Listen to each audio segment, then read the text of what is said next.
Аяғыңызды күнделікті 20 минут көтеріп жату соншалықты пайдалы деп ойламасыз. Бірақ сол 20 минут сіздің бойыңыздағы бірнеше дертті сақтайды десек сенесіз бе? Аяқты күнделікті көтеріп жату арқылы қалтаңыздан ақшаңыз да, қымбат уақытыңыз да кетпейді. Оны жаттығу емес, емдеу десе де болады. Себебі аяқты көтеріп жату сізден физикалық күшті талап етпейді. Дұрысы, оны йогаға теңеу керек. Мамандар оның денсаулыққа тигізер бірнеше пайдасын айтады. Сіз де бұны біле жүріңіз. Жүректің жұмысы туралы бір сәтке болсын ойланып көрдіңіз бе? Күніне қаншама жұмыс атқарады. Бойыңыздағы қанды айдап, тырнақ ұшына дейін жетуін қамтамасыз етеді. Кейде қан айналымы өз жұмысынан жаңылып, аяқта варикоз пайда болуы мүмкін. Сізде де келеңсіздік байқалса, бірден аяқты көтеріп жатыңыз. Жаттығумен денеңіз сұлуланып, не болмаса аяғыңыз әдемі болып кетпейді, алайда аяқтағы тамырлардың кеңеюінің алдын алады. Жаттығуды қалай жасаймыз? Шалқаңыздан жатып, аяғыңызды жоғары көтеріп қабырғаға тіреңіз.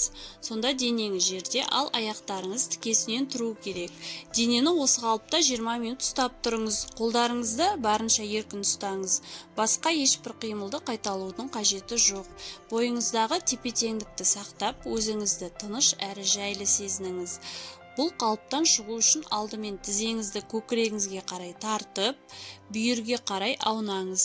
Жаттығуды орындау үшін міндетті түрде жеңіл әрі қолайлы киім таңдаңыз. Белді қысып тұратын резеңкелі киім кимегеніңіз абзал.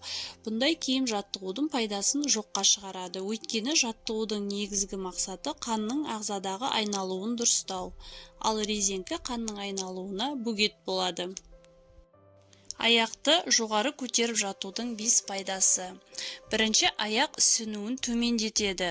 Аяқ ісінуі көбінесе қан айналымының дұрыс болмауынан пайда болады. Кейде бүйрек, жүрек пен артық салмақтың салдарынан да ісініп кетуі мүмкін. Сол себептен ең алдымен аяқтың ісінуінің себебін анықтап алған жөн. Кейін оның еміне аяқты көтеріп жату жаттығуында қосу керек. Екінші, аяқтың ауырғанын басады. Күні бойы тік тұрып жұмыс істейтін жандардың түнде аяқтары ауырады.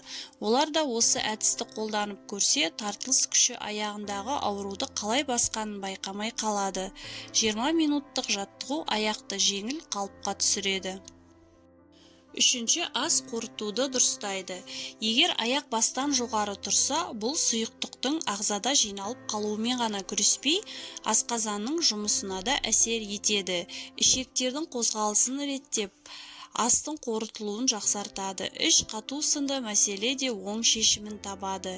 Ішкі ағзаңызды тазалағандықтан жүзіңіз де құлпыра түседі. Төртінші, жүйке жүйесін тыныштандырады. Жаттығу тыныс алуды да қалыпқа түсіреді.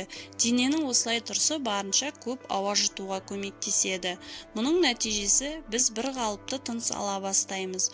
Бұл жүйке жүйесіне де тыныштық сыйлап, іш, мойын бұлшықетіне түсетін күшті басады. Бесінші, жан тыныштығы. Жаттығу мидың оттегімен барынша толтырып, оны тыныштандырады. Тән мен жан да тыныштық пен үйлесімділік орнайды. Жаттығуды күн сайын жасасаңыз, көп өтпей-ақ жағдайыңыз жақсара түскенін байқайсыз. Егер сіздің беліңізде жарақат болса, бұл жаттығуды жасамағаныңыз дұрыс. Бұндай кезде өзіңізге ыңғайлы болу үшін беліңізге жастық қойып жасау ұсынылады.